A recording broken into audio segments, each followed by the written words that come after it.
Hello दोस्तों, नमस्कार। स्वागत है आप सभी का हमारे YouTube channel crescent education classes में। हमारे द्वारा विशेष सीरीज चलाई गई है यूके पीएससी और यूके ट्रिपल एससी की परीक्षाओं हेतु। अभी हम हिस्ट्री पढ़ रहे हैं और पिछली वीडियो में हमने ईरानी आक्रमण और मकदूनिया आक्रमण के बारे में पढ़ा था। आज हम मौर्य युग लेकर आए हैं, जिसके अंतर्गत हम 65 महत्वपूर्ण बहुविकल्पीय प्रश्न डिस्कस करेंगे।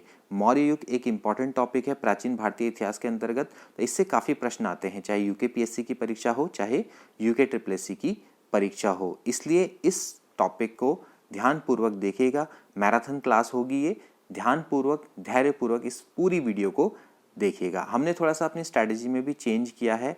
आज से हम आपको टॉपिक वाइज एमसीक्यू प्रोवाइड करवाएंगे, क्योंकि पहले टॉपिक बनाओ फिर एमसीक्यू बनाओ, इसमें काफ़ी समय वेस्ट हो जाता है। तो टॉपिक को एमसीक्यू की मदद से हम आपको समझाने का प्रयास करेंगे। इससे आपको दो फायदे होंगे। एक तो आपकी टॉपिक में समझ भी विकसित होगी, एमसीक्यू से आपकी प्रैक्टिस भी हो जाएगी, जो कि आपको आने वाले एग्जाम में काफ़ी हेल्पफुल साबित होगी।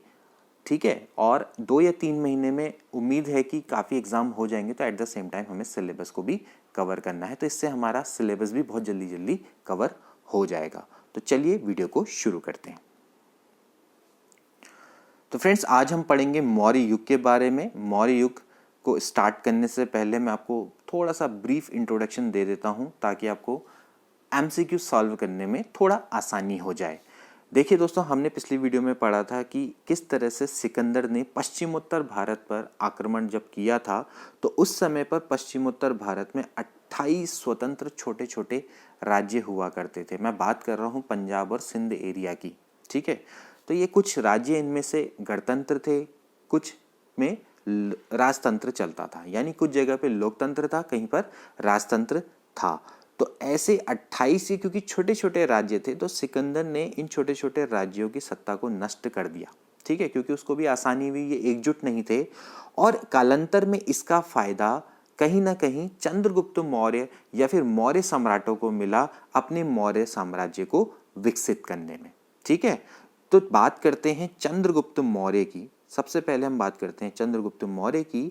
चंद्रगुप्त मौर्य ने मौर्य वंश की स्थापना करी थी। देखिए, मैं आपको बताता हूँ, 322 ईस्वी पूर्व की बात बताता हूँ। उस समय पर मगध में नंद वंश हुआ करता था। ठीक है, हमने पहले भी इसके बारे में डिस्कस किया है। 322 ईस्वी पूर्व में यहाँ का सम्राट था घनानंद। मगध की बात हो रही है। ठीक है, मगध मगध कहाँ पर है? आधुनिक बिहार, पटना। ठीक है ना, बिहार और गया और शाहबाद के कुछ अगर इलाके मिला दें तो पटना में पटना, गया और शाहबाद के इलाके मिला के मगध बनता है। ठीक है, तो वहाँ पर की हम बात करें, वहाँ पर घनानंद उस समय का सम्राट था। ठीक है, घनानंद ने वहाँ की जनता पर बहुत से टैक्स इम्पोज किए थे, जिससे कि जनता काफ़ी रुष्ट थी घनानंद से। तो इसी बात का फायदा उठाया था चंद्रगुप्त मौर्य ने। चंद्रगुप्त मौर्य ने अपने गुरु चाणक्य की मदद से, चाणक्य कहो इनको, विष्णुगुप्त कहो या फिर कौटिल्य कहो, तीनों एक ही आदमी हैं, इनके द्वारा अर्थशास्त्र की रचना की गई। ठीक है, तो इनकी मदद से इन्होंने घनानंद की हत्या कर दी, चंद्रगुप्त मौर्य ने। और 322 ईस्वी पूर्व में एक नए साम्राज्य की स्थापना की, जिसको कि मौर्य साम्राज्य या फिर मौर्य वंश कहा जाता है। ठीक है, तो चंद्रगुप्त मौर्य के बारे में इतना बहुत है। और इसके अलावा मैं आपको बताऊं कि चंद्रगुप्त मौर्य कहाँ से आए, इसमें भी काफ़ी मतभेद है। देखिए, ब्राह्मण ये मानते हैं कि चंद्रगुप्त मौर्य की जो माता थी वो एक शूद्र जाति की स्त्री थी, जिनका नाम था मूरा। ठीक है, जो कि नंदों के यहाँ कार्य करती थी। ठीक है, जबकि बौद्ध ये मानते हैं कि नेपाल की तराई में एक जगह है गोरखपुर। ठीक है, क्या जगह है? गोरखपुर। यहाँ पर क्षत्रिय कुल के लोग रहते थे, मौर्य नामक। तो चंद्रगुप्त इसी वंश का था। ठीक है, तो चंद्रगुप्त मौर्य के द्वारा ही मौर्य साम्राज्य की स्थापना की गई और प्रथम भारतीय साम्राज्य स्थापित किया गया। ठीक है, तो चंद्रगुप्त मौर्य की अगर दोस्तों बात करें तो इन्होंने एक बहुत ही विशाल साम्राज्य स्थापित किया था, जिसमें बिहार, उड़ीसा, बंगाल, ठीक है, इसके अलावा पश्चिमोत्तर भारत, दक्कन के क्षेत्र, ये सभी इसमें शामिल थे। ठीक है, माना यह जाता है कि चंद्रगुप्त मौर्य ने ऐसा शासन स्थापित किया था जिसका विस्तार ब्रिटिश साम्राज्य से भी बड़ा था। ठीक है, और उसकी सीमा ईरान से मिलती थी। ठीक, तो प्रथम भारतीय ऐतिहासिक सम्राट किसको बोला जाता है? चंद्रगुप्त मौर्य को ही बोला जाता है। अब हम कुछ प्रश्नों को दोस्तों डिस्कस करते हैं। तो प्रथम भारतीय साम्राज्य स्थापित किसने किया था? चंद्रगुप्त मौर्य के द्वारा किया गया था। अगला प्रश्न देखिए, निम्नलिखित में से कौन सा सबसे पुराना राजवंश है? गुप्त, मौर्य, वर्धन, कुषाण। तो आप देख सकते हैं सबसे पुराना जो वंश है दोस्तों ये है मौर्य। ठीक है, मौर्य का मैं आपको वंश बता दूं तो ये है 322 से 184 ईस्वी पूर्व। ठीक है, 322 से 184 ईस्वी पूर्व का समय है मौर्य वंश का। ठीक है, इसके बाद जो आए वो आए गुप्त आए। ठीक है, और गुप्त राजवंश के बाद नहीं सॉरी इसके बाद आए कुषाण। ठीक है, इसके बाद आए कुषाण और कुषाण के बाद आए थे गुप्त और गुप्त के बाद आए थे वर्धन। ठीक है, अगला प्रश्न बड़ा इंपॉर्टेंट, किसके ग्रंथ में चंद्रगुप्त का विशिष्ट रूप से वर्णन हुआ है? किसके ग्रंथ में हुआ है? भास के, शूद्रक के, विशाखदत्त के या फिर अश्वघोष के? काफी इंपॉर्टेंट है। इसका राइट आंसर है दोस्तों विशाखदत्त। ठीक है, विशाखदत्त के जो ग्रंथ है उसका नाम है मुद्रा राक्षस। ठीक है, मुद्रा राक्षस में चंद्रगुप्त मौर्य का विस्तृत सूचना यहाँ से हमें प्राप्त होती है। ठीक है, मुद्रा राक्षस में यहाँ पर इनका एक अलग मानना था विशाखदत्त का ये मानना था कि जो चंद्रगुप्त है वो नंदराज का पुत्र था। ठीक है, नंदराज का पुत्र माना गया है और इसको वृषल माना गया। इसमें वृषल को बोलते हैं कुलहीन, जिसका कोई कुल नहीं होता। ठीक है, कुलहीन माना गया है। ठीक है, तो चंद्रगुप्त मौर्य से इंपॉर्टेंट पुस्तक मैं आपको बताऊं तो एक तो है विशाखदत्त की मुद्रा राक्षस, दूसरा है इंडिका। ठीक है, और तीसरी है अर्थशास्त्र। ठीक है, मतलब इसके से रिलेटेड चंद्रगुप्त मौर्य से, तो इन 3 बुक से रिलेटेड क्वेश्चन आते रहते हैं। अगला प्रश्न बड़ा इंपॉर्टेंट, यूनानी लेखक जस्टिन द्वारा किसे सेंड्रोकोटस कहा गया है? ठीक, यूनानी लेखक द्वारा सेंड्रोकोटस किसको बोला गया? तो सेंड्रोकोटस किसको बोला गया था? चंद्रगुप्त मौर्य को ही सेंड्रोकोटस बोला गया था। ठीक है, हालांकि इस पर प्रश्न ये आता है कि भाई कौन ऐसे पहले विद्वान थे जिन्होंने सेंड्रोकोटस के रूप में चंद्रगुप्त मौर्य की पहचान की थी? तो वो थे विलियम जोन्स। इसको भी आप याद रखेंगे, बहुत बार ये क्वेश्चन आया है, विलियम जोन्स। ठीक, तो विलियम जोन्स एक पहले ऐसे विद्वान थे जिन्होंने सेंड्रोकोटस के रूप में चंद्रगुप्त मौर्य की पहचान की है।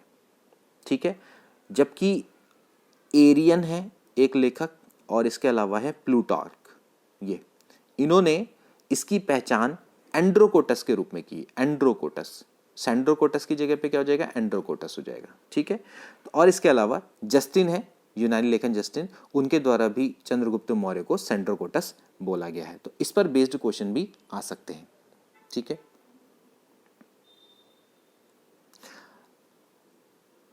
अगला प्रश्न देखिए, कौटिल्य प्रधानमंत्री थे, किसके थे? कौटिल्य किसके प्रधानमंत्री थे? अभी हमने इसके बारे में पढ़ा था, चंद्रगुप्त, विक्रमादित्य, अशोक के, चंद्रगुप्त मौर्य के, राजा जनक के। तो इसका आंसर है सी, चंद्रगुप्त मौर्य के प्रधानमंत्री थे। कौन थे ये?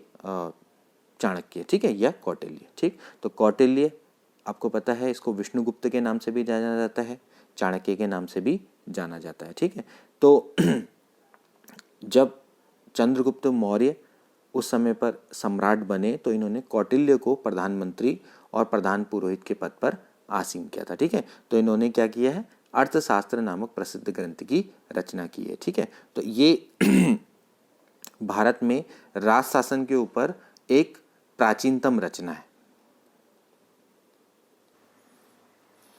अगला प्रश्न, चाणक्य के बचपन का नाम क्या था? इसके बारे में हम डिस्कस कर चुके हैं। चाणक्य के बचपन का नाम क्या था? विष्णुगुप्त था। ठीक है, चाणक्य अपने बचपन में विष्णुगुप्त के नाम से जाने जाते थे। ठीक है, ये थे ऋषि चाणक्य के पुत्र। ठीक है, ऋषि चाणक्य के पुत्र थे चाणक्य। ठीक है, अर्थशास्त्र के लेखक हैं, ध्यान में रखना। इसके अलावा एक और चीज, पुराणों में किस नाम से जाना जाता है? कभी ये प्रश्न भी आ सकता है। तो ये थे द्विज शर्व। ठीक है, द्विज सर्व नाम से भी जाना जाता है, द्विज शर्व। ठीक, अगला प्रश्न देखिए, कौटिल्य का अर्थशास्त्र क्या है? क्या है अर्थशास्त्र?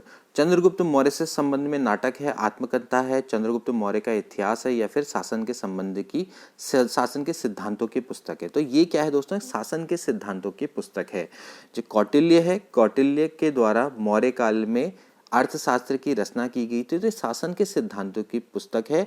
इसमें राज्य के सप्तांग सिद्धांत दिए गए। सप्तांग सिद्धांत कौन कौन से होते हैं? एक तो है राजा, मैं यहाँ पर लिख रहा हूँ, राजा, अमात्य, जनपद, राजा, अमात्य, जनपद, दुर्ग, कोष, दंड और मित्र। ठीक है, तो ये सप्तांग सिद्धांत है, इनकी सर्वप्रथम यहाँ पर व्याख्या मिलती है। तो यहाँ से उस समय के प्रशासन और कृषि व्यवस्था की विस्तृत जानकारी मिलती है। तो कौटिल्य का अर्थशास्त्र क्या है? शासन के सिद्धांतों की पुस्तक है। अगला प्रश्न देखिए, राज्य के सप्तांग सिद्धांत के अनुसार राज्य का 7वां अंग कौन सा था? तो अभी मैंने आपको बताया राज्य के जो सप्तांग सिद्धांत थे जो कि कौटिल्य के अर्थशास्त्र में मिलते हैं, वो कौन कौन से थे? राजा, अमात्य, जनपद, दुर्ग, कोष, दंड और मित्र। तो यानी 7वां अंग कौन सा है? मित्र है। ठीक है, अगला प्रश्न देखिए, निम्नलिखित में से किसकी तुलना मैकियावेली के प्रिंस से की जाती है? ये भी बड़ा अच्छा प्रश्न है और बार बार आता रहता है। कालिदास का मालविकाग्निमित्रम, कौटिल्य का अर्थशास्त्र, वात्सायन का कामसूत्र या फिर तिरुवल्लुर का तिरुक्कुरल। ठीक है, तो इसका राइट आंसर क्या है? इसका राइट आंसर है कौटिल्य का अर्थशास्त्र। देखिए, कौटिल्य का अर्थशास्त्र राजनीति शास्त्र का एक बहुत ही इंपॉर्टेंट या अद्वितीय ग्रंथ इसको बोल सकते हैं और इसकी तुलना मैकियावेली के प्रिंस से की जाती है। ठीक है, मैकियावेली का ग्रंथ है प्रिंस, उससे ये की जाती है। अगला प्रश्न देखिए, किसके शासन काल में डीमेकस या फिर डाइमेकस भी बोलते हैं इसको, भारत आया था? काफी अच्छा प्रश्न है। किसके शासन काल में डाइमेकस भारत आया था? तो मैं आपको बता दूं, इसका राइट आंसर है बिंदुसार। बिंदुसार कौन था? बिंदुसार चंद्रगुप्त मौर्य का पुत्र था। ठीक है, चंद्रगुप्त के बाद बिंदुसार ही मौर्य साम्राज्य का में बैठा था, यानी गद्दी में बैठा था। तो इसका जो शासन काल है वो है 298 ईस्वी पूर्व से 273 ईस्वी पूर्व। ठीक है, तो मैं आपको बता दूं, डाइमेकस भारत आया था बिंदुसार के वक्त में। अभी हम पढ़ेंगे, इस पर बेस्ड क्वेश्चन और भी आएंगे। चंद्रगुप्त मौर्य के शासनकाल में आया था मेगस्थनीज। ठीक है, मेगस्थनीज। ठीक, तो मेगस्थनीज के बदले बिंदुसार के दरबार में डाइमेकस आया था। डाइमेकस राजदूत ये भेजा था सीरिया के शासक, सीरिया के शासक थे एंटीयोकस ने, एंटीयोकस। ठीक है, सीरिया के शासक थे एंटीयोकस प्रथम।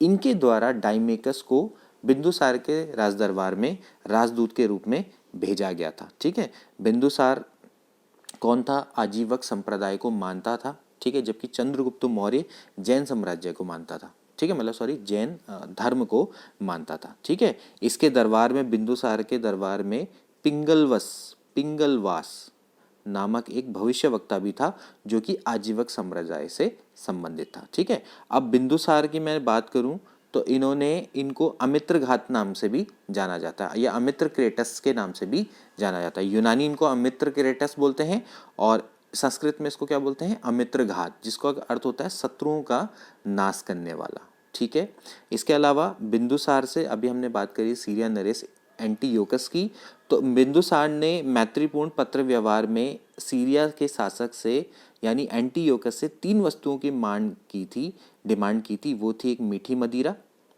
ठीक है, ये मैं आपको इसलिए बता दे रहा हूँ ताकि आगे के एमसीक्यू आप बहुत इजीली कर ले। मीठी मदिरा, सूखी अंजीर, ठीक है, और इसके अलावा एक सोफिस्ट। सोफिस्ट का मतलब होता है दार्शनिक। ठीक है, तो जो राजा एंटीयोकस थे सीरिया के, उन्होंने दार्शनिक को छोड़ के बाकी 2 वस्तुएं बिंदुसार के पास भेजी थी। ठीक है, तो ये फैक्ट्स हैं जो कि बिंदुसार से पूछे जा सकते हैं। अगला प्रश्न देखिए, पाटलिपुत्र में स्थित चंद्रगुप्त का महल मुख्यतः बना था, किसका बना था? पाटलिपुत्र में आपको बता दूं, मौर्य साम्राज्य की राजधानी कहां पर थी? पाटलिपुत्र थी। ठीक है, पाटलिपुत्र कहां पर अवस्थित है? बिहार में, पटना में। ठीक है, तो आप इसको देखिए, इसका जो आंसर है वो है लकड़ी के। ठीक, तो पाटलिपुत्र में जो चंद्रगुप्त का महल था वो लकड़ी का बना था। ठीक है, तो क्या हुआ था कि बिहार में पटना के समीप एक जगह है बुलंदी बाग। ठीक है, बुलंदी बाग, यहाँ पर खुदाई हुई थी। तो यहाँ पर खुदाई में क्या हुए थे? लकड़ी के विशाल भवनों के अवशेष यहाँ पर प्राप्त हुए थे और स्पूनर हैं इसके खोजकर्ता। स्पूनर के द्वारा इनको खोजा गया था। तो यहाँ से हमें पता लगता है कि पाटलिपुत्र में चंद्रगुप्त का महल वो लकड़ी का बना हुआ था। अगला प्रश्न देखिए, किस प्राचीन नगर के अवशेष कुम्भहार स्थल से प्राप्त हुए हैं? ये भी दोस्तों वही प्रश्न है जो कि हमने अभी ऊपर आपको बताया। देखिए, बिहार में पटना के पास दो जगह हैं, एक है बुलंदी बाग। अब ये बुलंदी बाग वाला क्वेश्चन मैंने नहीं डाला है, तो मैंने कुम्भहार वाला डाल दिया। बुलंदी बाग और कुम्भहार ये दो जगह खुदाई हुई थी, ठीक है। कुम्भहार और बुलंदी बाग ये दो जगह पर खुदाई हुई थी। तो यहाँ से मौर्य काल से संबंधित लकड़ी के विशाल भवनों के यहाँ पर अवशेष प्राप्त हुए हैं। तो यहाँ से किस प्राचीन नगर के अवशेष मिले हैं? कुम्भहार से पाटलिपुत्र के अवशेष यहाँ से प्राप्त हुए हैं। अगला प्रश्न देखिए, बुलंदी बाग प्राचीन स्थल था। बुलंदी बाग कहाँ का प्राचीन स्थल था? पाटलिपुत्र का। अभी हमने पढ़ा कि यहाँ से उत्खनन में लकड़ी के विशाल भवनों के अवशेष प्रकाश में आए हैं। अगला प्रश्न, निम्नलिखित में से किस मौर्य राजा ने दक्कन की विजय प्राप्त की थी? तो अभी मैंने आपको बताया था चंद्रगुप्त मौर्य का साम्राज्य पूरा बिहार, उड़ीसा, बंगाल, ठीक है, पश्चिमी, उत्तर पश्चिमी भारत और दक्कन भी इसमें शामिल था। तो किस मौर्य राजा ने दक्कन पर विजय प्राप्त की थी? चंद्रगुप्त मौर्य ने दक्कन पर विजय प्राप्त करी थी, ठीक है। तो ये काफी इंपॉर्टेंट है, ठीक है। अगला प्रश्न देखिए, मालवा, गुजरात एवं महाराष्ट्र किस शासक ने पहली बार जीता? अगेन फिर से वही क्वेश्चन है।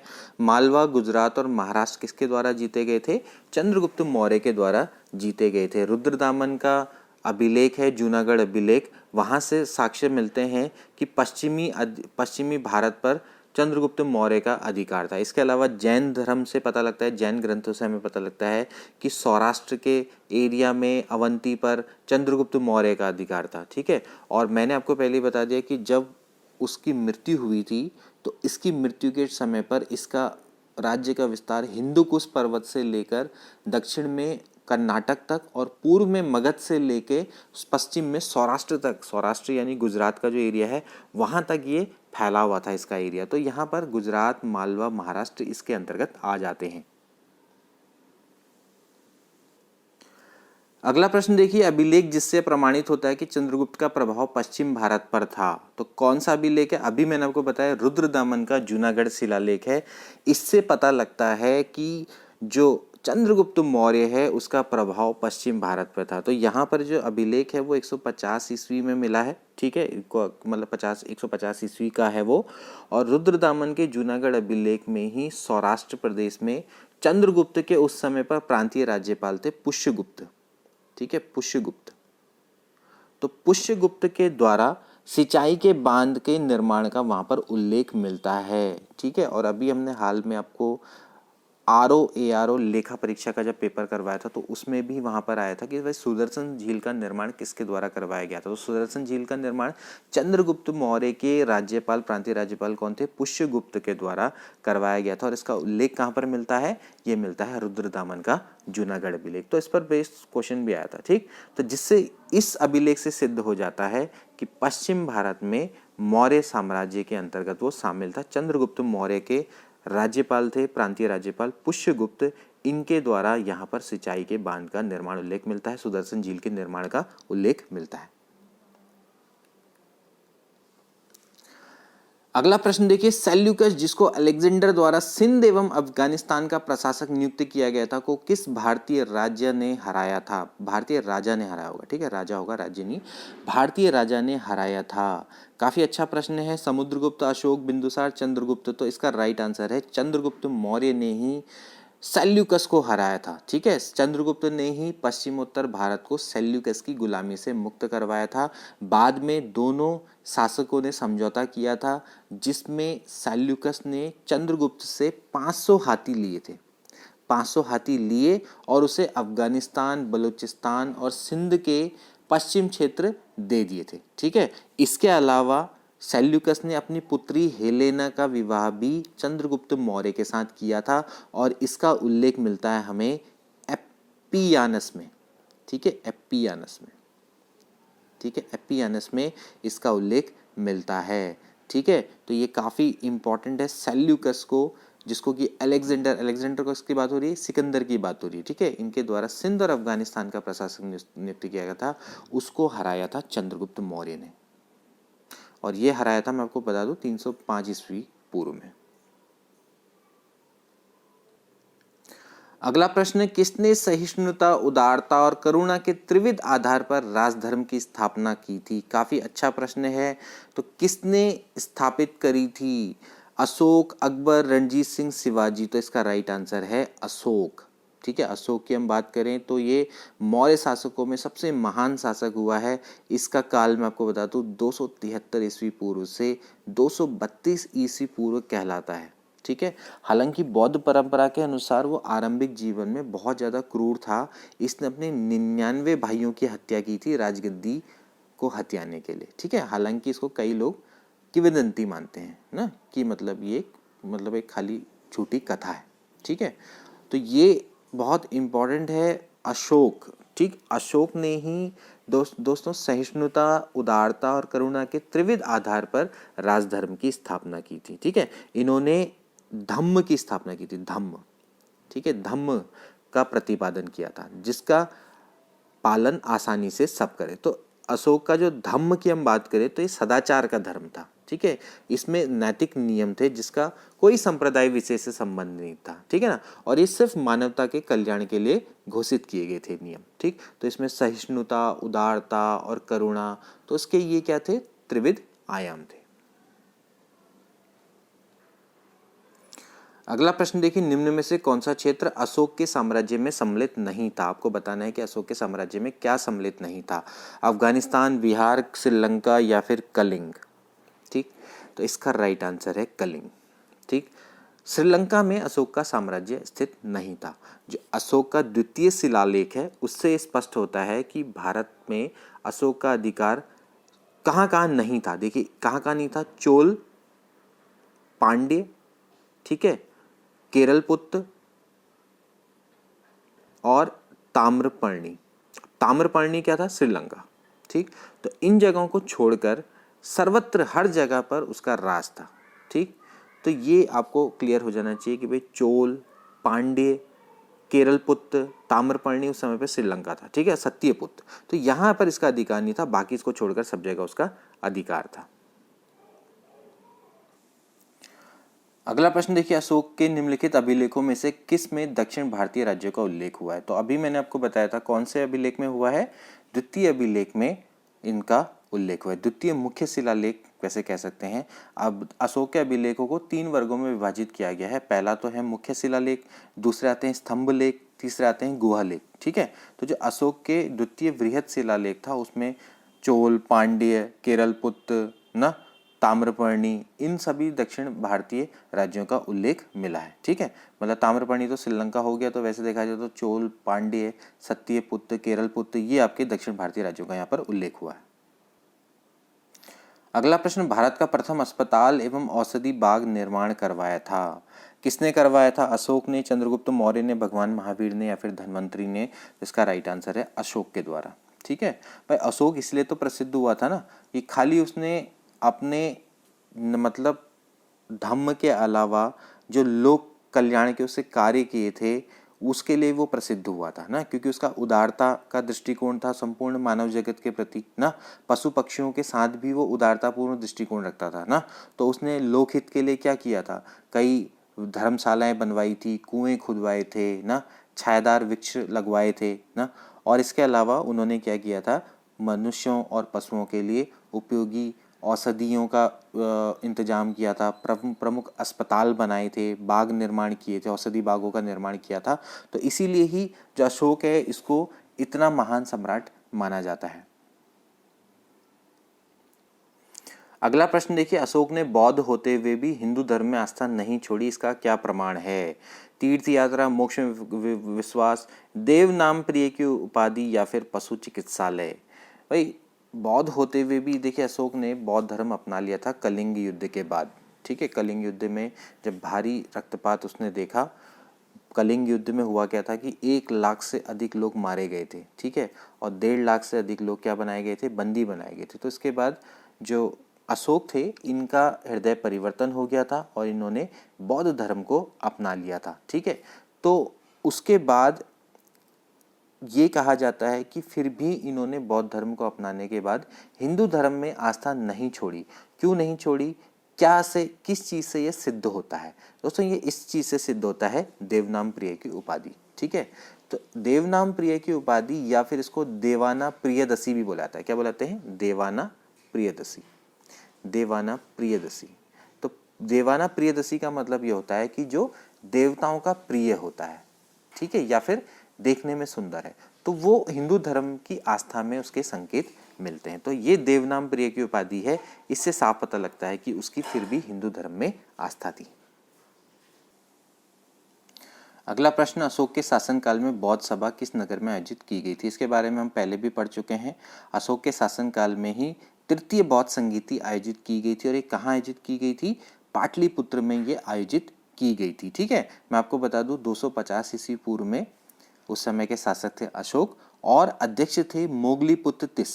ठीक है, मोगलीपुत्र तिस, ये इनका नाम मैं थोड़ा अच्छे से लिख लेता हूँ। ये है मोगली, आप चाहो तो उतार भी सकते हो, मोगलीपुत्र तिस।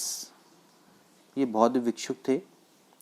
इनकी अध्यक्षता में पाटलिपुत्र में 250 ईस्वी पूर्व में बौद्ध धर्म की तृतीय संगीति हुई थी। ठीक है ना, तो बौद्ध धर्म की तृतीय संगीति हुई थी। अगला प्रश्न देखिए, रज्जुक थे। रज्जुक कौन थे? चोल राज्य में व्यापारी थे, मौर्य शासन में अधिकारी थे, गुप्त साम्राज्य के सामंत वर्ग या फिर सक्सेना में अधिकारी।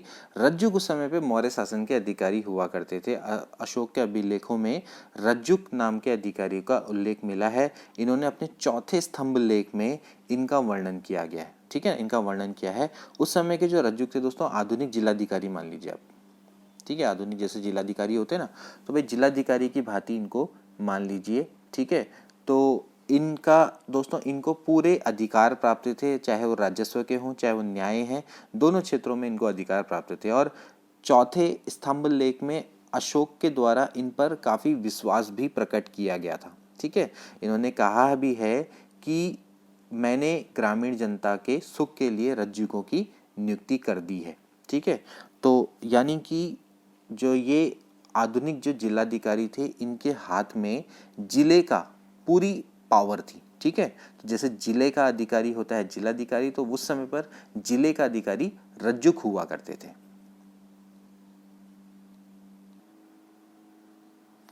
अगला प्रश्न देखिए, सार्थवाह किसे कहते थे? सार्थवाह दलालों को, व्यापारी के काफिले को, महाजनों को या फिर तीर्थयात्रियों को? तो उस समय पर व्यापारियों के काफिले को सार्थवाह कहा जाता था मौर्य काल में। ठीक है, और इसका उल्लेख मिलता है कौटिल्य में। कौटिल्य की अर्थशास्त्र में इसका उल्लेख दिया गया है, सार्थवाह। अगला प्रश्न देखिए, निम्न में से कौन सा अधिकारी मौर्य प्रशासन का भाग नहीं था? मौर्य प्रशासन के भाग का वर्णन किस अधिकारी का वर्णन मतलब नहीं किया गया है? अग्रहारिक, युक्त, प्रादेशिक, राज्युक्त। तो इसका पहला ऑप्शन सही है, अग्रहारिक। दोस्तों, अभिलेखों में कहीं भी वर्णन नहीं किया गया अग्रहारिक शब्द का, मौर्य प्रशासन से कोई भी रिलेशन नहीं है। जबकि हम बात करो युक्त, प्रादेशिक, राज्युक्त, इन तीनों का वर्णन किया गया है। युक्त की हम बात करें दोस्तों, ये सचिव स्तर का अधिकारी होता है ना, तो वैसे ही इस स्तर का अधिकारी था और ये राजस्व वसूली करने वाला अधिकारी था। ठीक है, प्रादेशिक की बात करें, इसको प्रदेष्टा भी बोला जाता है। ठीक है, कई जगह पे प्रदेष्टा भी बोला जाता है। तो ये कमिश्नर मान लीजिए, जैसे कमिश्नर होता है ना, तो या बंदोबस्ती अधिकारी होते हैं, उसके समान इसको मान लीजिए। ठीक है, सॉरी, जो प्रादेशिक है इसको आप क्या मानिए, मतलब ये कमिश्नर मान लीजिए। ठीक है, जैसे संभागीय आयुक्त होते हैं ना, तो इसको भी न्याय की तरह काम करना पड़ता था। और बात करें हम जब राज्युक के हम बारे में अभी हमने डिस्कस किया, जिले का अधिकारी होता था जिलाधिकारी के समान। तो ये भी आपका क्या होता है कि एक तरह से जो जिले से न्याय और राजस्व से रिलेटेड कार्य ये करता था। ठीक है, तो ये हम इसके बारे में डिस्कस हमने कर लिया है। अगला क्वेश्चन देखिए, सारनाथ स्तंभ का निर्माण किया था, किसने किया था? हर्षवर्धन ने, अशोक ने, गौतम बुद्ध ने या फिर कनिष्क ने? तो राइट आंसर है अशोक ने सारनाथ स्तंभ का निर्माण करवाया था। ठीक है, इस स्तंभ के शीर्ष में क्या है, सिंह की आकृति बनी है जो कि शक्ति का प्रतीक है। ठीक है, भारत सरकार ने इसको अपने प्रतीक चिन्ह के रूप में लिया है ना। तो ये वास्तुकला के बहुत अच्छे उदाहरण है मौर्य युग की। ठीक, अगला प्रश्न देखिए, निम्नलिखित में से किससे सर्वश्रेष्ठ स्तूप मानते हैं? अमरावती, भरूच, सांची या फिर सारनाथ? तो इसका राइट आंसर है सांची। सांची का स्तूप स्थापत्य कला के दृष्टिकोण से काफी इंपॉर्टेंट और सर्वश्रेष्ठ माना गया है। ठीक है, कहाँ पर यह अवस्थित है? मध्य प्रदेश में, ध्यान रखेंगे, मध्य प्रदेश में रायसेन जिले के अंतर्गत यह अवस्थित है। अशोक ने इसका निर्माण करवाया था। ठीक, अगला प्रश्न देखिए, अशोक के शिलालेखों में प्रयुक्त भाषा है, कौन सी प्रयुक्त भाषा की गई है? संस्कृत, प्राकृत, पाली या फिर हिंदी? तो इसका राइट आंसर है प्राकृत। ठीक है, प्राकृत भाषा मतलब अशोक के शिलालेखों में जो प्रयुक्त भाषा है वो प्राकृत भाषा है। ठीक है, पहली बात तो अब ये ध्यान रखेंगे। ठीक, तो अशोक के इस शिलालेखों का विभाजन 3 वर्गों में किया, जैसे मैंने आपको बताया, शिलालेख, स्तंभलेख और गुहालेख। ठीक है, जो शिलालेख हैं वो 14 विभिन्न लेखों का समूह है। ठीक है, 14 टाइप के हैं जो कि 8 विभिन्न स्थलों से प्राप्त किए गए हैं। 8 विभिन्न स्थल कौन कौन से हैं? जैसे शाहबाजगढ़ी, मानसेरा, कालसी। ठीक है, कालसी तो उत्तराखंड में है। इसके अलावा गिरनार, धौली, जौगढ़, एरागुड़ी और सोपारा। ठीक है, ये 8 जगह से इनके अभिलेख मिले हैं, मतलब जो शिलालेख प्राप्त किए गए हैं। सभी के सभी लेख प्राकृत और ब्राह्मी लिपि में लिखे गए हैं। केवल 2 लेख ऐसे हैं, एक आप ध्यान रखना, शाहबाजगढ़ी, क्योंकि इस पर रिलेटेड क्वेश्चन आता है, शाहबाजगढ़ी और मानसेरा। शाहबाजगढ़ी और मानसेरा, यहाँ पर जो लिपि है वो ब्राह्मी ना होकर खरोष्टी है। ठीक है, किस भाषा में लिखे गए हैं? खरोष्टी भाषा में ये लिखे गए हैं। ठीक है, तो ये कभी कभार पूछा जाता है कि कौन से ऐसे शिलालेख हैं अशोक के जो कि खरोष्टी लिपि में लिखे गए हैं। वो लिखे गए हैं शाहबाजगढ़ी और मानसेरा। अगला प्रश्न देखिए, निम्नलिखित में से कौन सा अशोककालीन अभिलेख खरोष्टी लिपि में है? तो अभी हमने पढ़ा शाहबाजगढ़ी। अगला प्रश्न देखिए, ब्राह्मी लिपि का प्रथम उद्वाचन किस पर उत्कीर्ण अक्षरों से किया गया? ठीक, काफी अच्छा प्रश्न है। पत्थर की पट्टी पर, मोहर पर, स्तंभों पर या फिर सिक्कों पर? तो इसका राइट आंसर है पत्थर की पट्टी पर। भाई, ब्राह्मी लिपि का प्रथम उद्वाचन, या इसको आप डिकोडिंग भी बोल सकते हैं, पत्थर की पट्टियों पर उत्कीर्ण अक्षरों से किया गया था। और इस कार्य को संपादित करने वाले प्रथम विद्वान कौन थे? James Prinsep. बहुत इंपॉर्टेंट ये व्यक्ति हैं और इससे रिलेटेड हमेशा क्वेश्चन आता है कि अशोक के शिलालेखों को सर्वप्रथम किसने पढ़ा था? तो किसने पढ़ा था?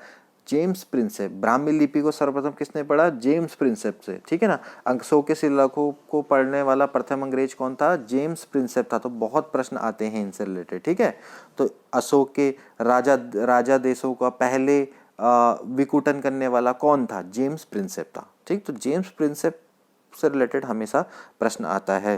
तो अशोक के शिलालेखों को सर्वप्रथम किसने पढ़ा? जेम्स प्रिंसेप ने।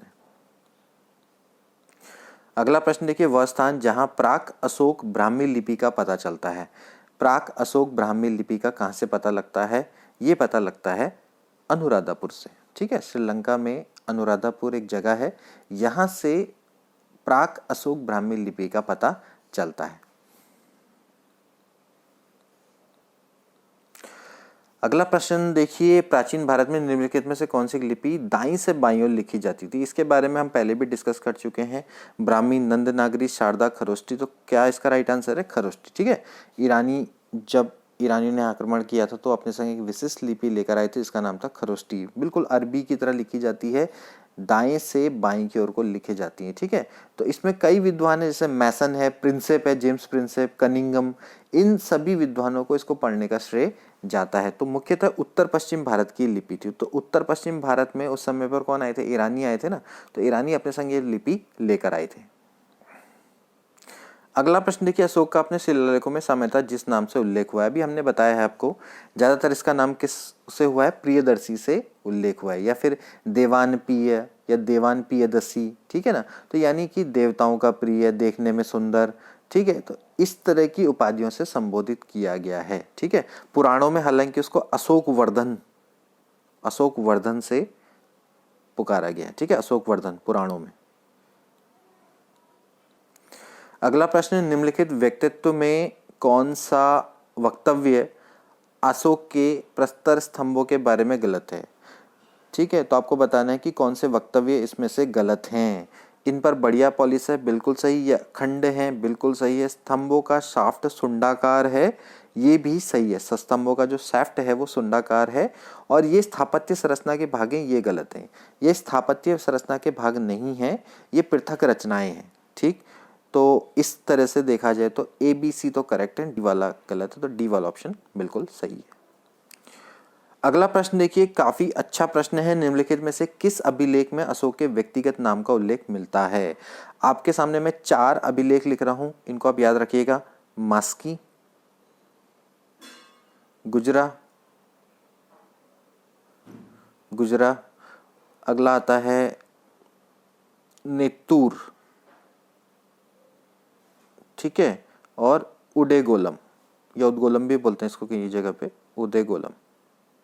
ये 4 ऐसे लेख हैं जहां पर अशोक के व्यक्तिगत नाम मिलता है। तो इनसे रिलेटेड क्वेश्चन आ सकता है, मास्की, नेत्तूर, गुजरा और या फिर उदगोलम, ठीक, या उडेगोलम। यहाँ से वैसे तो देखा जाए तो 40 से अधिक अभिलेख मिल चुके हैं अशोक के, ठीक है, उनसे ही हमें अशोक के इतिहास का मुख्यतः पता लगता है। तो यहाँ पर देखा जाए तो मास्की अभिलेख से हमें अशोक के व्यक्तिगत नाम का उल्लेख मिलता है। अगला प्रश्न देखिए, अशोक का रुमिनदेई स्तंभ संबंधित है। काफी अच्छा प्रश्न है।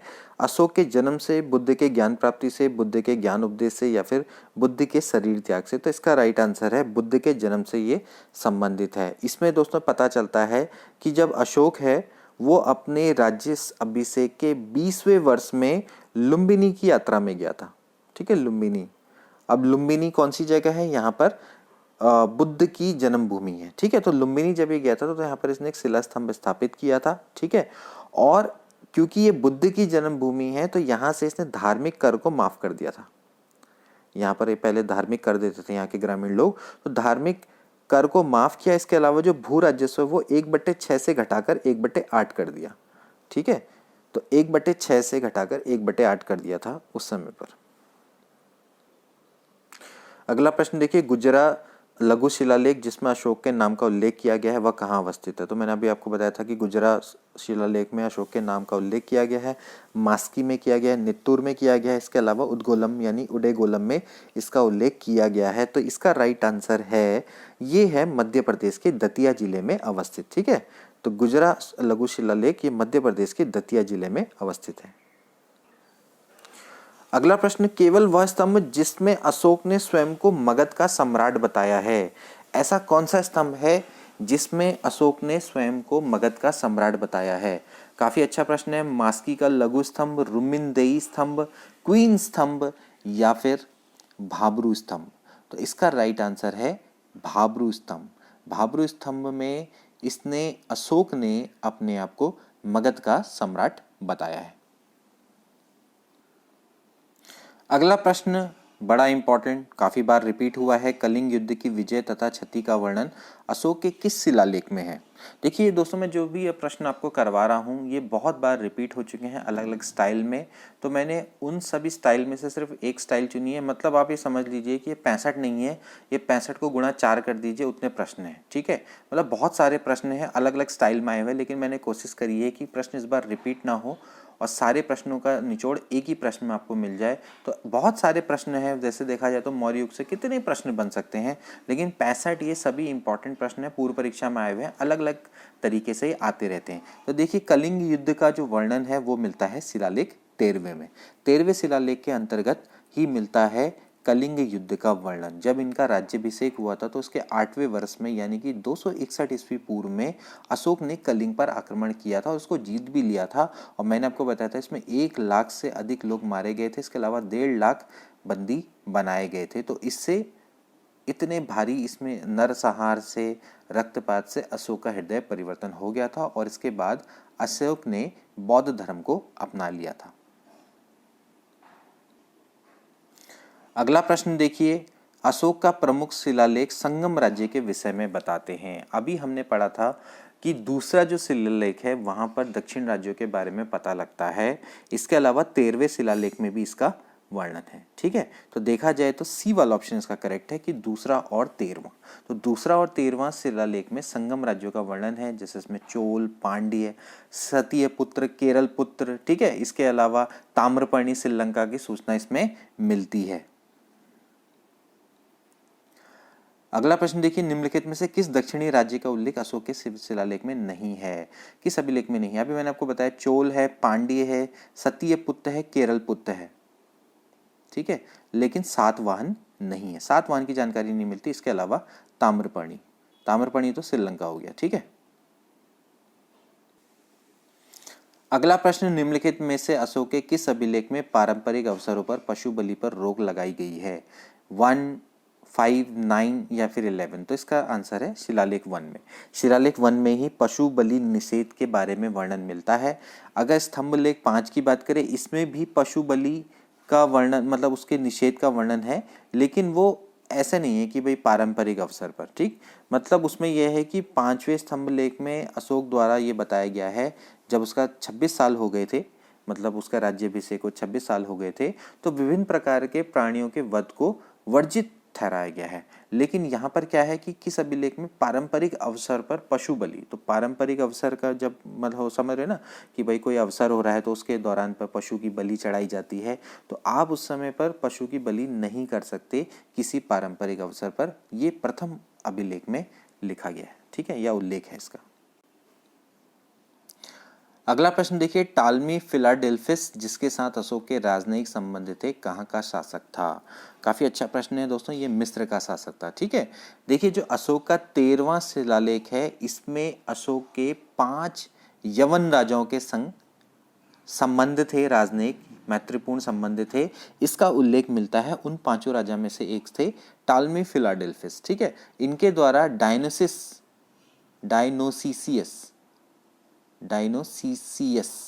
ठीक है, डायनोसिसियस नामक राजदूत अशोक के दरबार में भेजा गया था, इसका भी उल्लेख मिलता है। अगला प्रश्न देखिए, निम्नलिखित प्राचीन भारतीय अभिलेखों में से कौन सा एक खाद्यान्न को देश में संकट काल में उपयोग हेतु सुरक्षित रखने के बारे में प्राचीनतम शाही आदेश है? बड़ा अच्छा प्रश्न है। सौगौरा ताम्रपत्र, अशोक का रुमिनदेही स्तंभ लेख, प्रयाग प्रशस्ति, या फिर चंद्र का मेहरुली स्तंभ शिलालेख? तो इसका आंसर है सौगौरा ताम्रपत्र। ठीक है, गोरखपुर में अवस्थित है सौगौरा ताम्रपत्र अभिलेख। ठीक है, यहाँ से पता चलता है कि अकाल के समय पर जो राहत कार्य किए गए थे, अकाल पड़ा था उस समय पर संकट काल में, तो उस समय पर भाई खाद्यान्न को देश में संकट काल के उपयोग हेतु सुरक्षित रखने के बारे में प्राचीनतम शाही आदेश यहाँ से मिलता है। ठीक है, यहाँ से इसके बारे में पुष्टि होती है। अगला प्रश्न देखिए, प्रसिद्ध यूनानी राजदूत मेगास्थनीज भारत के में किसके दरबार में आए थे? प्रसिद्ध यूनानी राजदूत मेगास्थनीज की बात हो रही है। अशोक, हर्षवर्धन, चंद्रगुप्त मौर्य या फिर हेमू? तो इसका राइट आंसर है चंद्रगुप्त मौर्य। मैंने बताया भी था आपको, जो यूनान के प्रसिद्ध राजदूत थे, सैल्यूकस के द्वारा इनको मौर्य के दरबार में भेजा गया था। ठीक है, और इन्होंने पुस्तक लिखी थी इंडिका, काफ़ी फेमस बुक है इंडिका जो नामक पुस्तक की इन्होंने रचना की थी। इसमें इन्होंने पाटलिपुत्र के अलावा संपूर्ण मौर्य साम्राज्य के शासन का वर्णन इसमें किया गया है। इसमें मौर्य काल के प्रशासन का वर्णन किया गया है, वहाँ का समाज कैसा था, वहाँ की अर्थव्यवस्था कैसी थी, इनके बारे में बताया है इंडिका में। ठीक है, इंडिका में बताया गया है, और ये काफ़ी समय तक मौर्य दरबार में रहे थे। ठीक है, मौर्य दरबार में मेगास्थनीज ने काफ़ी समय तक निवास किया था, और जो भी इन्होंने यहाँ पर देखा सुना उसे इंडिका नामक अपने ग्रंथ में लिपिबद्ध किया है। अगला प्रश्न, मेगास्थनीज ने भारतीय समाज को कितनी श्रेणियों में विभाजित किया था? कितनी श्रेणियों में विभाजित किया था? 4, 5, 6, 7? तो मैं आपको बता दूं, इसका राइट आंसर है 7। मेगास्थनीज ने तत्कालीन भारतीय समाज को 7 श्रेणियों में विभाजित किया था। पहला था दार्शनिक, दूसरा थे कृषक, तीसरे थे पशुपालक, चौथे थे कारीगर, 5वें होते थे योद्धा, 6ठे होते थे निरीक्षक, और 7वें होते थे मंत्री। ठीक है, तो फिर से मैं आपको बता दूं, दार्शनिक, कृषक, पशुपालक, कारीगर, योद्धा, निरीक्षक और मंत्री। ठीक है, और इसके अलावा इन्होंने ये भी कहा है कि भाई भारतीय समाज में दास प्रथा नहीं प्रचलित होती थी, यानी कि उस समय पर जो समाज था मेगास्थनीज के टाइम पे भारतीय समाज ऐसा था कि यहाँ पर कोई भी दास प्रथा उच्चालित नहीं थी और मौर्य काल में कोई भी व्यक्ति अपने जाति से बाहर विवाह नहीं कर सकता था और ना ही उसे भिन्न पेशा अपना सकता था। ठीक है, ये इंपॉर्टेंट चीज़ उसमें बताई गई है मेगास्थनीज की बुक इंडिका में, यानी कि वो अपनी जाति से बाहर विवाह नहीं कर सकता और ना ही अपनी जाति से बाहर का कोई पेशा अपना सकता था। ठीक है, तो 7 श्रेणियों में विभाजित किया गया था। अगला प्रश्न देखिए, मौर्य काल में टैक्स को छुपाने के लिए इनमें से क्या दंड दिया जाता था? मृत्युदंड, सामान की कुर्की, कारावास या फिर उपरोक्त में से कोई नहीं। तो इसका राइट आंसर है दोस्तों मृत्युदंड दिया जाता था। कौटिल्य के अर्थशास्त्र की बात करें दोस्तों, उसमें विस्तृत नौकरशाही का उल्लेख है। ठीक है, और देखिए उस समय पर मौर्य की राजधानी हुआ करती थी पाटलिपुत्र। ठीक है, पाटलिपुत्र पाटलिपुत्र में दोस्तों उस समय पर प्रशासन के लिए, एडमिनिस्ट्रेशन के लिए 6 समितियां काम करती थी। इस 6 समिति में प्रत्येक में 5 सदस्य हुआ करते थे, यानी टोटल 30 लोग हो गए। ठीक है, अब जो इसमें 6ठे नंबर की समिति थी वो क्या करती थी? टैक्स वसूलती थी, यानी बिक्री कर वसूलती थी। ठीक है, इसके अलावा भी और भी कई कार्य हुआ करते थे। ठीक है, जैसे कि जन्म वर्ण का ब्यौरा रखना, व्यापार और वाणिज्य की देखभाल, अलग अलग समितियों में को मतलब निर्धारित किया गया था, काम उनके दिए गए थे। जो 6ठी समिति थी वो बिक्री कर का वसूला करती थी। ठीक है, तो जब ये बिक्री कर वसूलती थी तो उसमें विक्रय मूल्य का 10वें भाग यानी 1/10 भाग कर के रूप में वसूला जाता था और जो कर की चोरी करते थे उनको मृत्युदंड दिया जाता था। तो यहाँ से आपको कई चीजें क्लियर हो गई होंगी, इससे रिलेटेड कई सारे क्वेश्चन आ सकते हैं। ठीक है, तो टोटल उस समय पर प्रशासन में पाटलिपुत्र की बात हो रही है, वहां पर 6 समितियां हुआ करती थी, प्रत्येक समिति में 5 सदस्य हुआ करते थे। इसके अलावा दोस्तों मैं आपको एक चीज और क्लियर कर दूं कि कौटिल्य की अर्थशास्त्र में विस्तृत नौकरशाही का उल्लेख है। ठीक है, नौकरशाही की मतलब जो मैं अभी आपको बता रहा था ना कि जैसे प्रदेष्टा क्या हुआ करते थे। ठीक है, और जो मतलब जो हमने आपको नाम बताए अलग अलग। ठीक है, युक्त का कार्य क्या हुआ करता था, रज्जु का कार्य क्या होता था, जो विस्तृत नौकरशाही है इसका उल्लेख कौटिल्य के अर्थशास्त्र में मिलता है। जबकि प्रशासन की अगर हम बात करें तो ये मिलता है इंडिका में। ठीक है, तो अभी जो हम बात कर रहे हैं प्रथम समिति, द्वितीय, तृतीय, चतुर्थ समिति, ये सभी इंडिका में इसका उल्लेख किया गया है। यानी कि जितने भी प्रशासन की व्यवस्था थी, जो भी कार्य हुआ करते थे नगर प्रशासन के, उसका विस्तृत विवरण हमेशा मेगास्थनीज की इंडिका बुक में मिला गया। ठीक है, तो ये आपको ध्यान रखना पड़ेगा, कहीं आप कंफ्यूज ना हो जाए कि कौटिल्य के अर्थशास्त्र में नौकरशाही का उल्लेख है तो इसका मतलब है कि उसी में प्रशासन का उल्लेख दिया होगा। प्रशासन का उल्लेख, नगर प्रशासन का उल्लेख इंडिका में दिया गया है। अब इसके बाद अगला प्रश्न देखिए, वर्तमान नगरपालिका प्रशासन का कौन सा कार्य मौर्य काल से जारी है? तो अभी मैंने आपको बताया था कि भाई नगरपालिका प्रशासन का कौन सा कार्य मौर्य काल से जारी है। उस समय पर जो उस समय पाटलिपुत्र का प्रशासन था, उस समय पे 6 समितियां करती थी। तो अभी जो नगर पालिका प्रशासन है कौन सा कार्य करता है? अब इस समय पे तो कई सारे कार्य हैं वो अलग अलग बढ़ गए हैं। तो नगर पालिका प्रशासन अभी भी एक कार्य करता है, वो कौन सा करता है? वो करता है जन्म एवं मृत्यु का पंजीकरण।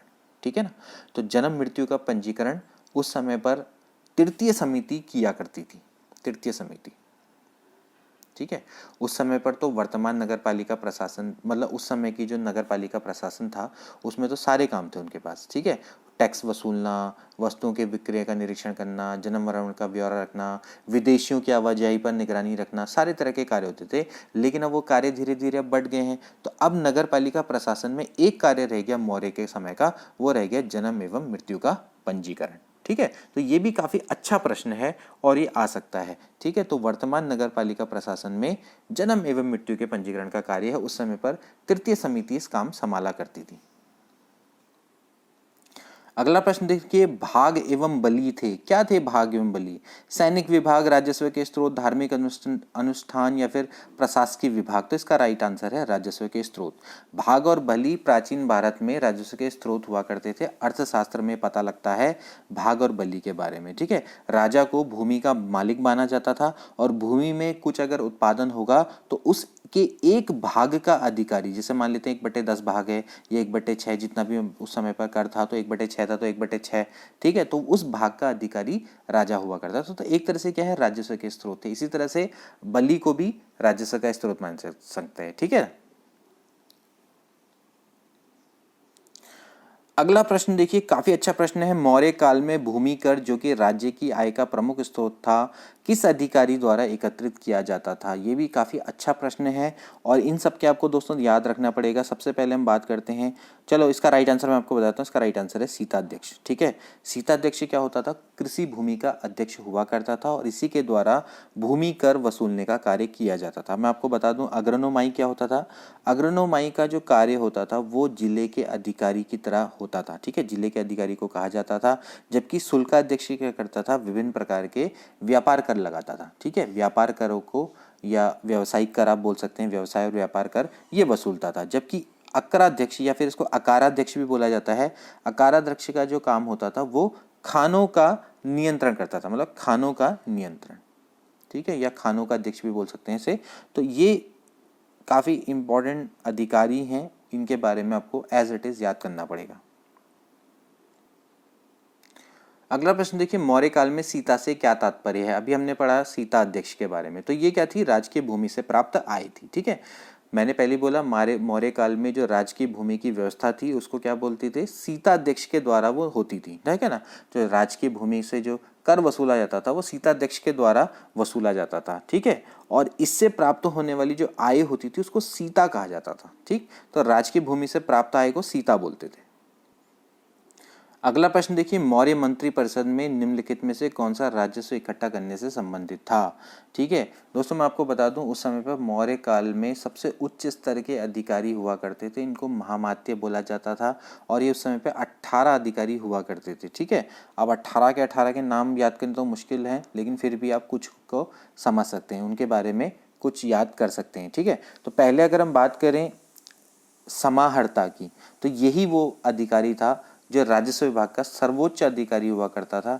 इसको आप वित्त मंत्री की तरह मान लो, तो यही क्या करता था? कर संग्रह का कार्य करता था। तो समाहर्ता इसका राइट आंसर है। ठीक है, इसके अलावा बात करें ये इसकी व्यवहारिका की या व्यवहारिक भी इसको बोला जा सकता है, ये दीवानी न्यायालय का मुख्य न्यायाधीश हुआ करता था। ठीक है, अब बात करते हैं अंतपाल की। ठीक, तो अंतपाल क्या होता था दोस्तों? ये जो सीमावर्ती दुर्ग होते हैं ना, उनके रक्षक हुआ करते थे। सीमा में जो दुर्ग होते हैं ना बने हुए, वहां के ये दुर्गों के रक्षक होते थे। इसके अलावा एक होता है दुर्गपाल। दुर्गपाल का मतलब ये हो गया कि जो देश के अंदर जो दुर्ग हैं उनके प्रबंधक थे। अंतपाल मतलब जो सीमा में लगे हुए दुर्ग हैं उनके रक्षक, और जो दुर्गपाल हैं जो देश के अंदर दुर्ग हैं उनके रक्षक। ठीक है, इसके अलावा बात करें प्रतिष्ठा की, तो जो प्रतिष्ठा होता था ये फौजदारी न्यायालय का न्यायाधीश, इसको मान लीजिए कमिश्नर मान लीजिए। ठीक है, तो ये हो गया आपका व्यवहारी का, मतलब ये हो गया दीवानी न्यायालय का, ये हो गया फौजदारी का। ठीक है, अगला प्रश्न देखिए, निम्नलिखित में से कौन सा मौर्य युगीन अधिकारी तौलमान का प्रभारी था? तौलमान का प्रभारी कौन था? पौतवा अध्यक्ष, पाणियाध्यक्ष, सीता अध्यक्ष या फिर सूना अध्यक्ष? इसका राइट आंसर है पौतवा अध्यक्ष। ठीक है, पौतवा अध्यक्ष जो अधिकारी था वो तौलमान का प्रभारी हुआ करता था। पर्णीय अध्यक्ष को मान लीजिए वाणिज्य विभाग से संबंधित था। ठीक है, वाणिज्य विभाग से संबंधित था। ठीक है, और इसके बाद अगली हम बात करें सीता अध्यक्ष के बारे में, तो हम डिस्कस कर चुके हैं। ये आपका क्या था? कृषि विभाग का अध्यक्ष हुआ। ठीक है, और सूना अध्यक्ष की हम बात करते हैं तो ये होता था बूचड़ खाना, बूचड़ खाना ना, वहां का ये प्रभारी हुआ करता था। अगला प्रश्न देखिए, पंकोदक सन्निरोधे। ठीक है, पंकोदक सन्निरोधे मौर्य प्रशासन द्वारा लिया गया जुर्माना था। ठीक, तो किस तरह का जुर्माना था? पीने के पानी को गंदा करने वाला, सड़क पर कीचड़ फैलाने वाला, कूड़ा फेंकने वाला, या फिर मंदिर को गंदा करने पर? तो इसका राइट आंसर है सड़क पर कीचड़ फैलाने पर जो जुर्माना लिया जाता था उसको पंकोदक सन्निरोधे बोला जाता था। ठीक है, तो जो पंकोदक सन्निरोधे था ये एक तरह का जुर्माना था, और मौर्य प्रशासन में अगर कोई सड़क पर जल और कीचड़ को इकट्ठा करेगा या फिर कीचड़ फेंकेगा तो उसके कारण एक जुर्माना लिया जाता था जिसको कि पंकोदक सन्निरोधे बोला जाता था। अगला प्रश्न काफी अच्छा, मौर्य काल में शिक्षा का सर्वाधिक प्रसिद्ध केंद्र था। मौर्य काल में शिक्षा का सर्वाधिक प्रसिद्ध केंद्र कौन सा था? ये सभी प्रश्न आए हुए हैं दोस्तों, कोई उत्तराखंड पीसीएस में आया है, कोई यूपी पीसीएस में आया, सभी अच्छे प्रश्न हैं। इसका राइट आंसर है तक्षशिला। ठीक, मौर्य काल में शिक्षा का सर्वाधिक प्रसिद्ध केंद्र उस समय पे तक्षशिला हुआ करता था। बाकी की बात कर लेते हैं, जैसे वैशाली, वैशाली कहाँ पर है? बिहार में एक जिला है वर्तमान में, और ये वैशाली किससे संबंधित है, महावीर स्वामी के जैन जन्म से संबंधित है। ठीक है, हालांकि बौद्ध और जैन परंपरा दोनों से जुड़ा हुआ है। ठीक है, इसके बाद बात करते हैं नालंदा की। तो नालंदा ये क्या था, बौद्ध शिक्षा का महत्वपूर्ण केंद्र था। ठीक है, बौद्ध धर्म से रिलेटेड है बौद्ध शिक्षा।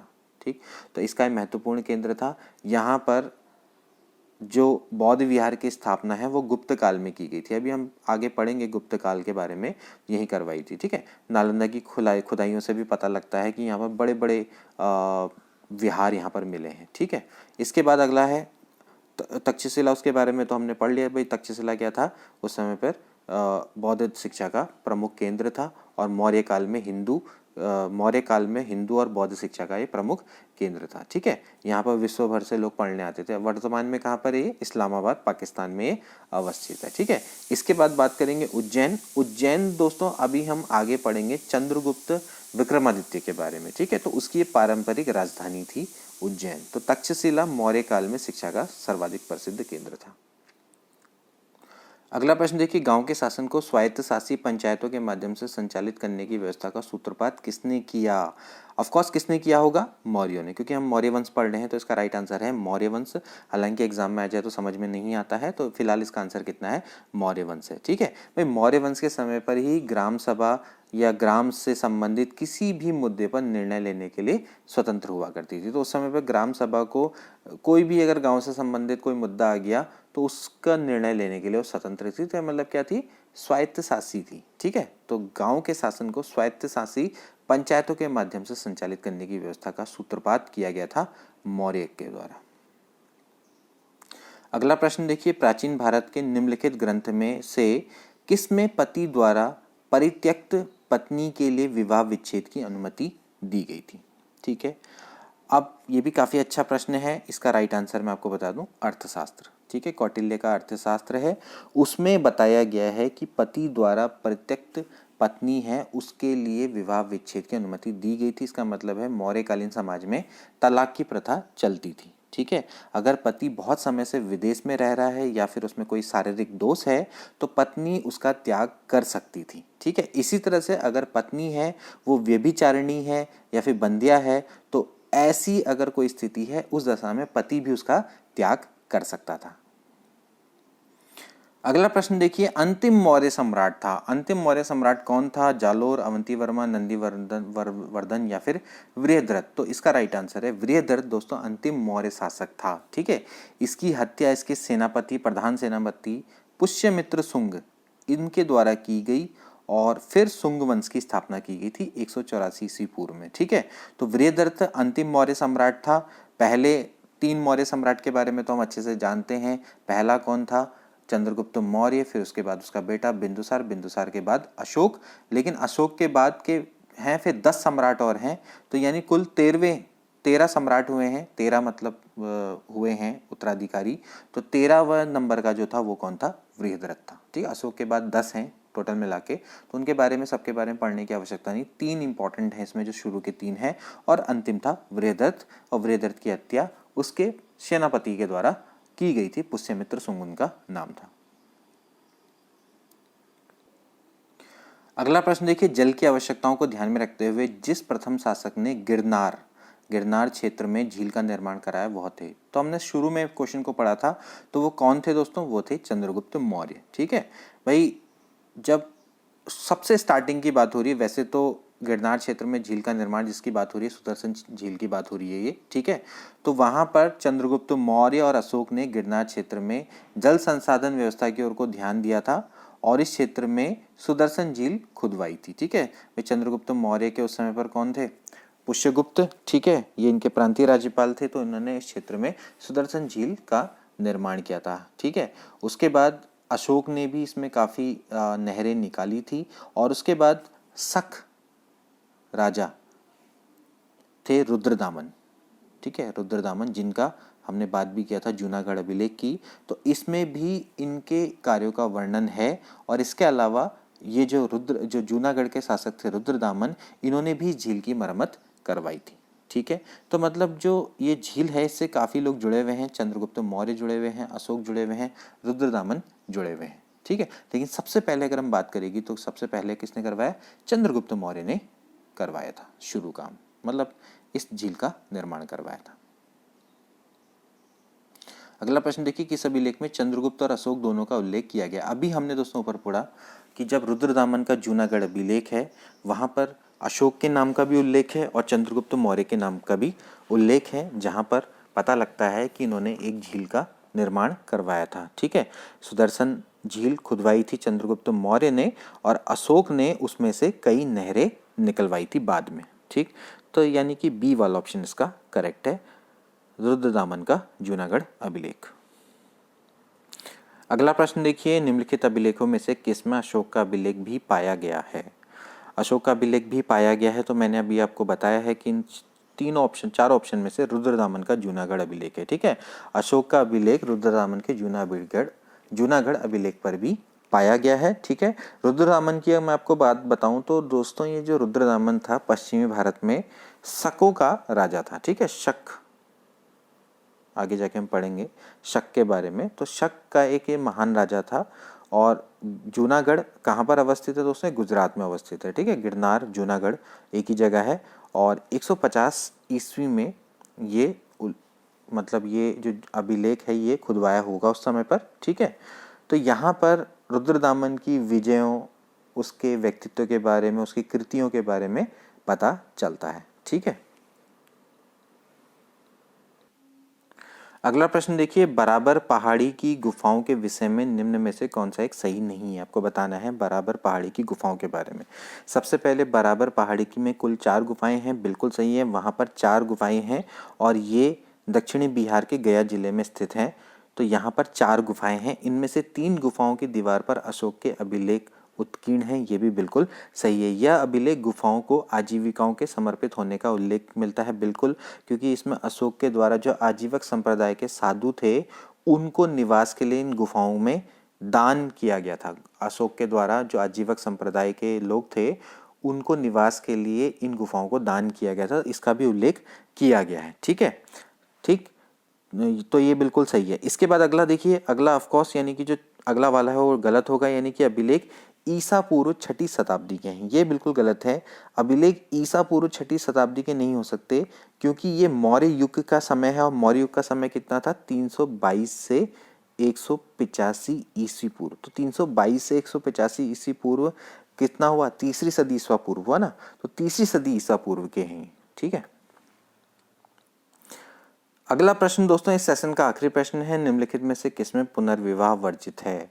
पुनर्विवाह किसमें वर्जित है? अब अर्थशास्त्र में तो नहीं था, ठीक है, तो किसमें है? मनुस्मृति में अर्जित है। ठीक है ना, मतलब वहां पर वर्जित है, वहां पर लिखा हुआ है साफ साफ।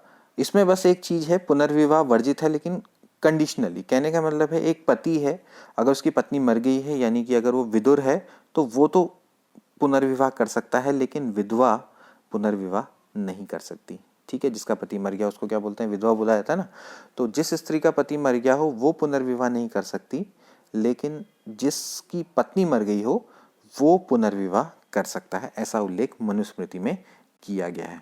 ठीक है, तो दोस्तों ये थे 65 इंपॉर्टेंट MCQ मौर्य युग से रिलेटेड, और हमने पूरी कोशिश की है कि इसमें ज़्यादातर प्रश्नों को समाहित किया जाए जो कि आपके एग्ज़ाम में आ सकते हैं। ठीक है, कोशिश पूरी रहती है, हालांकि कुछ चीज़ें हैं वो पूरी की पूरी सम्मिलित नहीं की जा सकती पूरी वीडियो में, और जब हम आगे जाके प्रैक्टिस सेट लेकर आएंगे तो हम कोशिश करेंगे कि अन्य क्वेश्चंस भी इसमें इंक्लूड करने का प्रयास करें। तो आई होप कि वीडियो आपको पसंद आई होगी। अगर हमारा काम पसंद आता है तो इस वीडियो को ज़्यादा से ज़्यादा शेयर करें। मिलते हैं अगली वीडियो में नए टॉपिक के संग। टॉपिक वाइज MCQ हम आपको कराते रहेंगे। अगली वीडियो में मिलते हैं। Good bye.